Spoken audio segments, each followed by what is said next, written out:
Easy, easy. Let's go.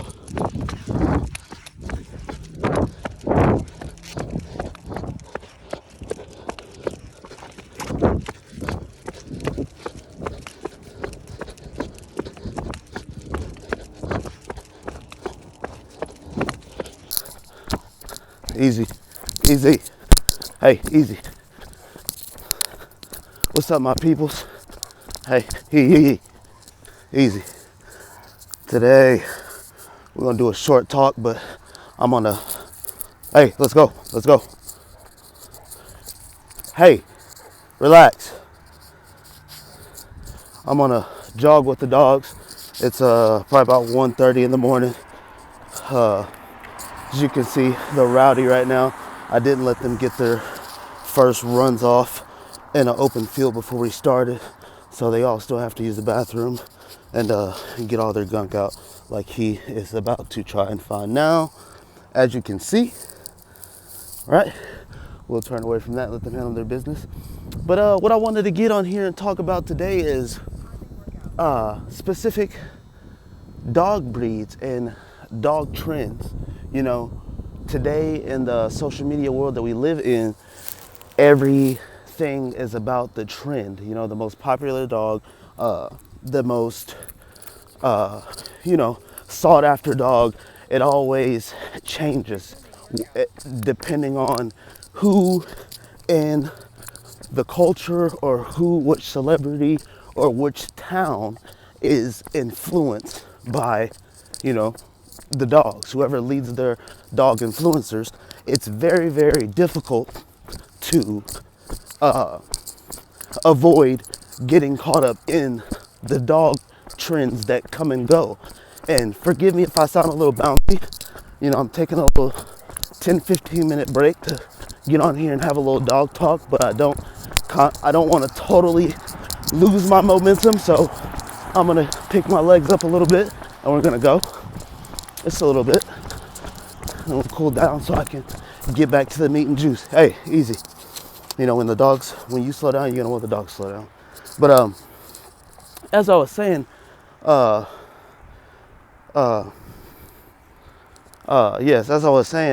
it's hard to not get caught up in the dog trends. One time it's gonna be Frenchies.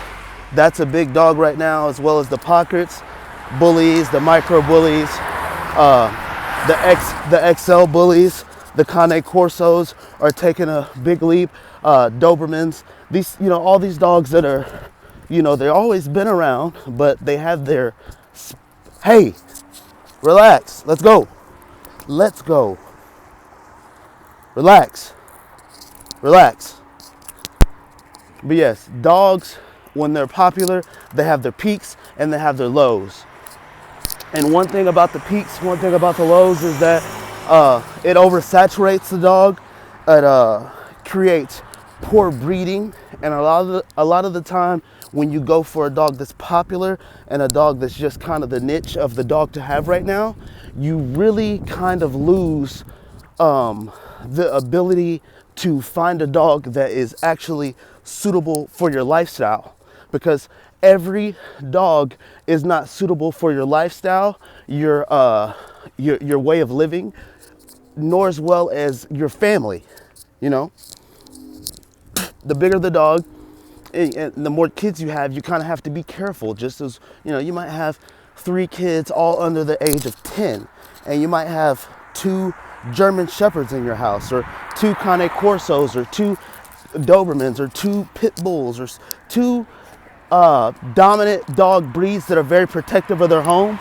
You might have 2 of those in, and a kid doesn't fully shut the screen door all the way, and a person or an animal could come up close to your door and the dogs could get out, causing a catastrophe. So, dominant dogs aren't always a fit for everyone. And, any dog isn't really a fit for everyone, as well as let's dive off into these Frenchies for a second. That's a popular dog that I'm seeing going around.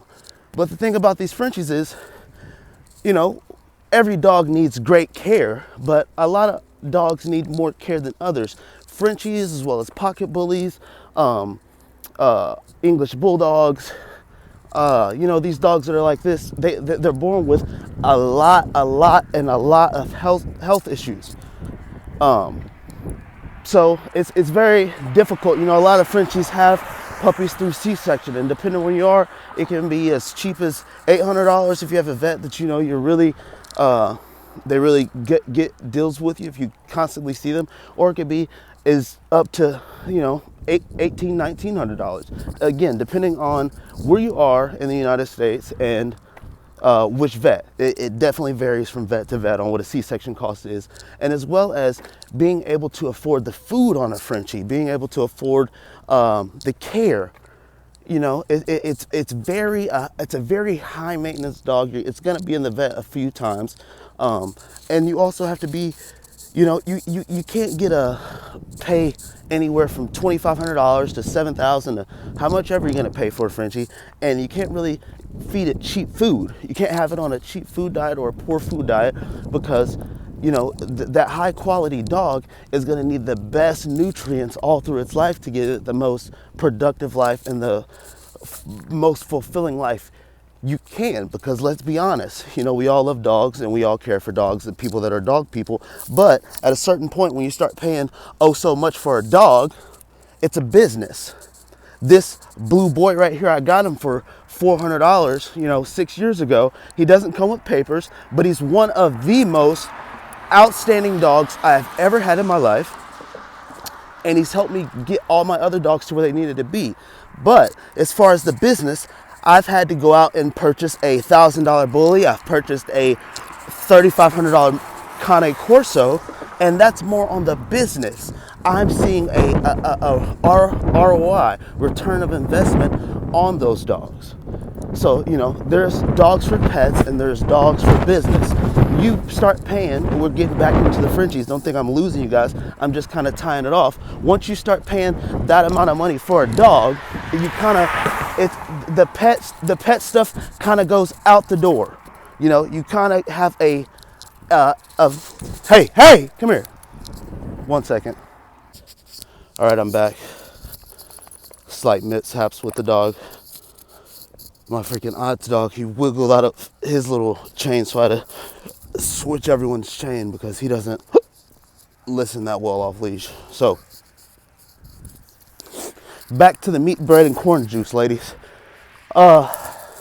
Basically, what I'm trying to get out to you guys is that it makes no sense in, spending thousands and thousands of dollars on a dog and getting them the cheapest possible diet that you can find, because the cheapest diet for us humans would be getting $1 or the cheapest dollar burger or tacos around town that we could find and eating that 6, 7, 8, 9 days in a row.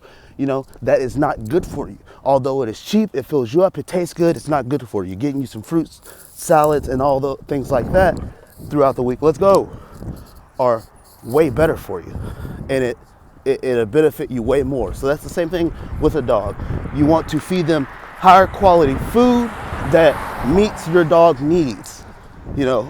Really honing in on your dog's nutrition is just as important as picking out your dog.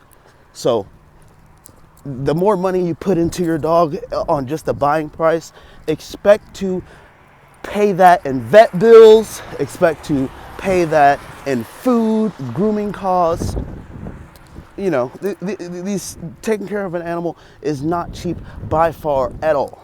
But there's a lane for everyone. If you love to just have a dog companion and you don't want to go all out, I'm not going to make it seem like this is rude, but that's what we have shelters for. That's what we have people who have dogs and just give the whole litter away free. My very first dog was a hound dog mix. I got her in the country somewhere in Iowa. I drove up there, I picked her up, there were about 10, 11 puppies, and she was just covered in ticks. She was covered in ticks. The mom and the dad, they were outside dogs on the farm. Hey, let's go. Hey, they have never, ever been inside the house ever. And when I was there, they killed a couple big old farm rats. So it kind of showed me what the dog was like, but it was a free dog.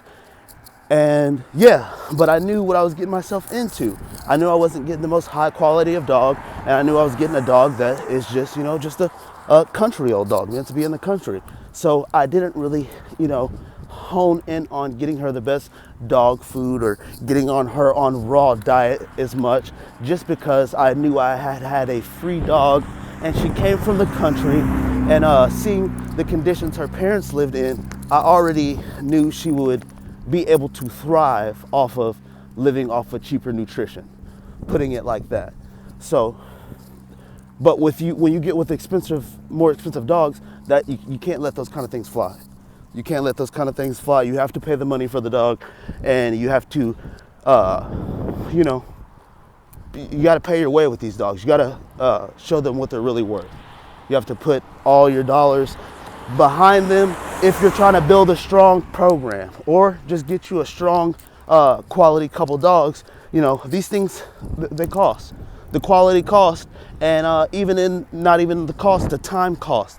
The time cost to have a quality dog, and training and demeanor, behavior, it's all very costly in one way or another. Whether you pay for it or whether you do the time yourself, it costs, and it's very valuable. So that's my little dog talk for today. Don't just get caught up in the fads. Hey, stop. Don't just get caught up in the fads of everyone else getting a popular dog, whatever popular dogs you see on the internet that are floating around in merle colors or lilac and all these crazy things. Every dog isn't affordable for someone, and also you shouldn't, just like with anything in life, you want to have knowledge and you want to have experience and research built up. So, it's not, I wouldn't recommend jumping in and buying a very delicate dog to take care of if you're not very high in experience of taking care of dogs. So that would be my only advice to new or not truly experienced dog owners in multiple dog breeds. Yeah, just take the time, man. If you're ever looking to get a dog, please take your time. Please find a dog for you. Please look into different breeds. Don't be afraid to go and check out multiple different dogs and multiple different breeds and seeing which works for you. Do your research. The lifestyle you live, the family you have, the activity of the kids, the activity of you, or whether you're a single person or not, all these things take into effect of the dog that would fit your lifestyle, So, dog talk, man. I'll see y'all later. We got to get this run. We just wrapped up 7.5 mile jog. It's 3 o'clock in the morning. Call it a night. Dog talk, man. I'll see y'all later.